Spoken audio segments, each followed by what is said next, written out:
Все школы, больницы, детские сады, интернаты должны быть обеспечены качественными очистными сооружениями, тем более, что производство находится в нашем регионе. Год, по мнению руководителя субъекта, предстоит серьезный в преддверии муниципальные выборы. Строительство мы законтрактировались 97%. 77. И кассовость у нас 96 с мелочью, да? И это радует. Кроме того, у нас экспертиза водовод, который мы строим, Асвинский водозабор, он у нас, экспертиза уже готова. Экспертиза у нас на сегодняшний день, по-моему, проходит объединенная больница. Вот эти два объекта очень важные, тем более еще в части того, что Волохоева особое внимание обратить на очистные сооружения, которые у нас в Сунже. Прозвучали и замечания в адрес органов исполнительной власти, муниципалитетов. В частности, Махмуд Али Калиматов отметил ситуацию с отключением электроэнергии в Сунже и Малгобеке из-за неисправного трансформатора в праздничные дни, когда приобрести новое оборудование было невозможно из-за выходных.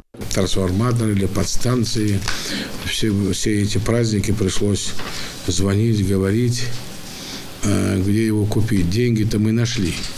И нам инвестор помогает купить там и 35, и 40 миллионов. Самую большую беду мне надо доложить. Вы ее загоняете в угол. Вот этого не надо делать. Понимаете? И доверие у меня пропадает, потому что я спрашиваю руководителей, вот, я принимаю, конечно, за чистую монету. Потом сам проверяю.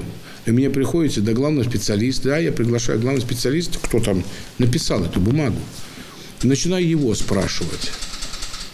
Вот самым Мухамдивей вот прорвало, ну нет у меня ни денег, скажите это. А люди-то, что мы там свою работу не выполняем, они-то не виноваты. Муниципалитетом станица была, Сунжа стала город, да? Сколько там населения? Не-не-не, я не хочу, дослушайте. Значит, дальше вы, неважно, вот население столько. Сколько школ было 10 лет, 20 лет назад? Сколько поликлиник там было? Сколько детских садов было?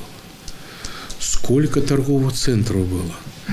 И по регистрации посмотреть, насколько увеличилась численность населения, объектов потребления, сколько киловатт. Вот сейчас читаешь, да? Это во всех надо населенных пунктах сейчас. Увеличение его объектов потребления электроэнергии, анализа нет. Сколько торговых домов нет. Сколько детских садов, не знаю, я спрашиваю. Сколько, говорю, тебе добавилось за вот. А я только год здесь, 3 года. Какая мне разница? У тебя, если свет, электроэнергии не хватает, ты должен был задуматься над этим. Мегакиловатт столько-то. Газ кубометров столько-то, воды мы добываем столько-то, но за 10 лет, 15 лет у нас потребление должно быть не 100 киловатт или мегаватт, а 200 мегаватт. Не кубометров там, не знаю, 1000 газа, а 2000, я не знаю, но они должны анализ этого сделать.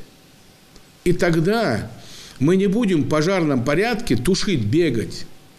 Мы график составим, где у нас что заменить, где нам насосную станцию ставить, где нам подстанцию в первую очередь поставить в этом городе или в этом районе.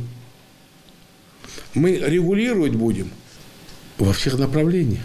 Сколько у нас дом культуры построено? Прирост населения. Да мы только, я говорю, у нас готовых сейчас около 20 школ и 10-12 детских садов.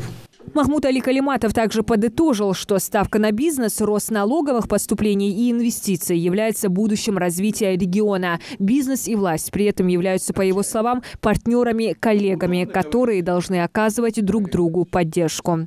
Диана Дударова, Хусейн Гагиев, Юсуп Ханиев и Рахман Цуров. Новости 24.